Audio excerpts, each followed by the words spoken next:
Hello everybody, Boodlyneck here. It's time for another Mods of the Week. This week's shout out comes from the YouTube comments. You are very welcome. It is totally my pleasure. And thank you Zero Clue for watching, commenting, and subscribing. We have another 10 amazing mods to go over this week. Let's get to them. Betas is a Forge 116 mod that adds betas and a few decorative items. There are 28 different color variations of betas, with the wild type being the most common. They can be caught in buckets just like all fish, but once bucketed, betas become aggressive towards other betas.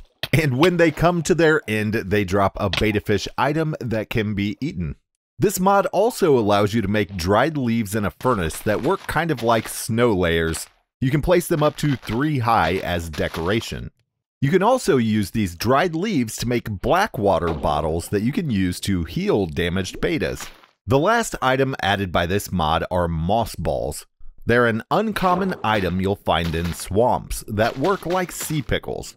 You can place up to 4 per block, and they can be combined into a block of moss balls, which has a pretty interesting pattern. Item Flexor is a Fabric 115 and 116 mod that gives a way to flex on your friends.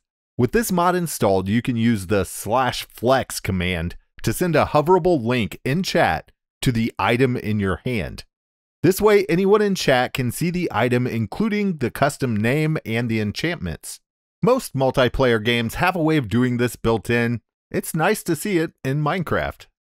Drop Spread is a Fabric 116 mod that allows you to adjust the spread of your items when you meet your demise. If you've ever made a narrow escape from a lava pool only to still lose items when you pop, you'll appreciate this mod.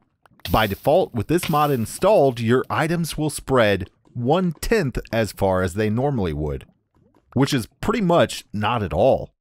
And if you want to make the game harder, you can use this mod to increase the spread by up to 10 times as far. Sophisticated Backpacks is a Forge 116 mod that adds an upgradable and customizable backpack. As you upgrade the backpack, it gains more storage and more upgrade slots. Currently, the upgrades are Pickup, Filter, Magnet, Compacting, Void, and Feeding. All but Feeding have an advanced version with more filtering options. You can wear the backpack in your chest slot or your back slot if you have curios installed. And it can be opened with a hotkey while worn and by right-clicking while held. You can also place your backpack down by shift right-clicking. And while it's placed in the world, you can access it just like a chest, even with hoppers.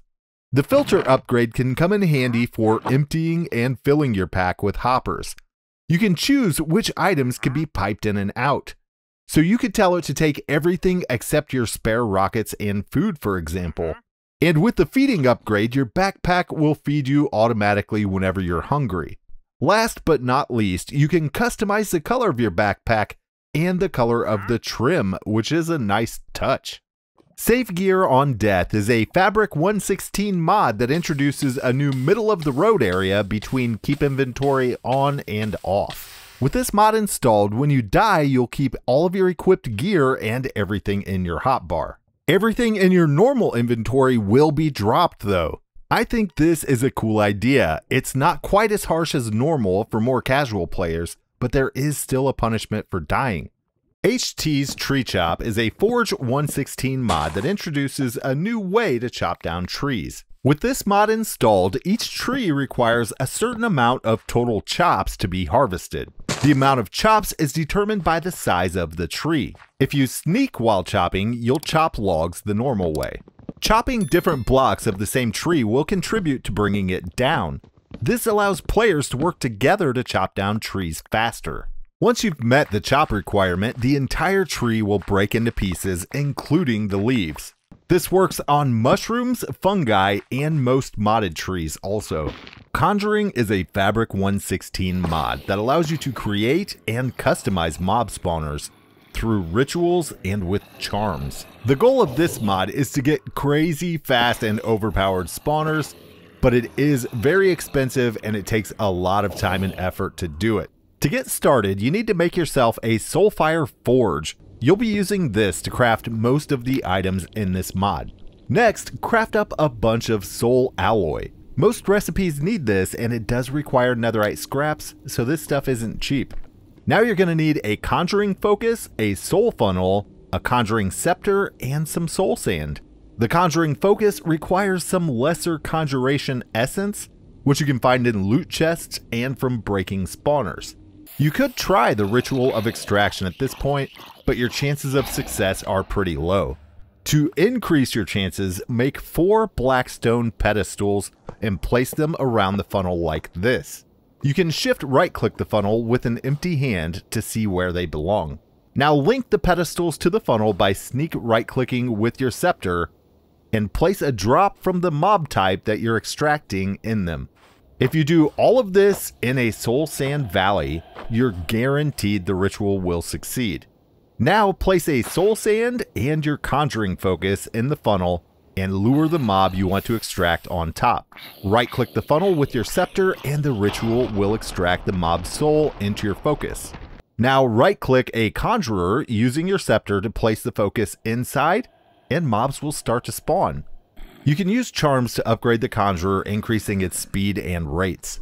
This is a well thought out mod that behaves and performs perfectly. I love that instead of just adding a customizable mob spawner, they've done it in an interesting way that will take some time and some effort, but it's all fun to do. Particle Rain is a Fabric 1.16 mod that replaces the default rain in Minecraft with some particle effects. It also adds a sandstorm to desert areas during rain. Currently, it's incompatible with Sodium, but it seems to work just fine with Optifabric and Optifine. And it looks pretty good with all the shaders I've tried so far. If you have Mod Menu installed, you can adjust the density of the particles and the radius they'll spawn around the player. Conveniently Placed Armor Slots is a Fabric 1.16 mod that adds armor slots to your GUI when you open any block that has an inventory. This mod allows you to manage all of your armor slots while in inventories instead of having to close the container you're in to see or make changes to what you're wearing. It also comes with built-in support for the Trinkets mod. This is just an all-around handy mod and I can't see a reason not to get it. Christmas Spirit is loaded with everything you need to spread some holiday cheer in your Minecraft world. They've also made a resource pack that goes along with the mod, so I'm going to go ahead and install that as well, and I am going to replace their music with different music during editing just to be safe.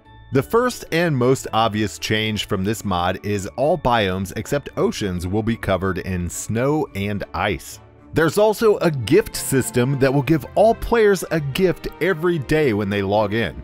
There are quite a few decorations, including garland, wreaths, Christmas lights, ornaments, stockings, mistletoe, and a Christmas tree that you can actually decorate however you want with whatever you want. They've added a candy and a candy brick block, a new frosted glass block and pane. They've added reindeer and they put Santa hats on pigs if you have the resource pack installed. They made a present that you can load with a gift, then wrap and choose who can open it and when they can open it. There's a chimney block that's hollow, some winter clothes, ice skates that give a speed boost on ice, and a sleigh that you can drive around. The daily gifts have different qualities, and the higher your Christmas spirit, the better chance you have of getting a great gift. You can increase your spirit by eating some of the new Christmas treats and by standing near a decorated Christmas tree. If you're more of the naughty list kind of person, this mod has you covered too. By doing naughty deeds like killing baby animals, players, cats, dogs, etc., you'll gain the naughty effect. If you reach Naughty level 5, Santa will write you on his naughty list. This means instead of receiving cool items from Santa's presents, you'll get lumps of coal. Occasionally, Jack Frost will appear and you can trade him lumps of coal to get Frostborn ingots, which can be crafted into overpowered armor and weapons. To get off the naughty list, you'll need to eat a Santa cookie, which requires a totem, so it's not too easy of a task. If you do remove the naughty effect, you won't even be able to hold your naughty items anymore, and you can't trade with Jack Frost anymore. This mod has many more cool things for you to explore and discover, like a magical snow globe that can make it snow, a cookie tray that holds and displays cookies, seasonal beverages, and fruitcake. Maybe skip the fruitcake, but the rest are all pretty awesome. And that is all the time we have for this episode. I want to thank you guys so much for watching and for sticking around to the very end. I need to give an extra big thank you to all my Patreon supporters. Their names are up on the screen right now. I also have a message for all my patrons. I do have the Patreon server up and running. Make sure you message me your Minecraft account name on Patreon if you want me to whitelist you on the server. I plan on playing on the server today and tomorrow, so hopefully I'll see some of you guys on there. I want to thank all of you for watching. I really hope you enjoyed this video. I had a good time making it. If you did like it, you know what to do. Hit that like button down below. Subscribe if you haven't subscribed yet. Keep playing, keep having fun. We will see you guys next time.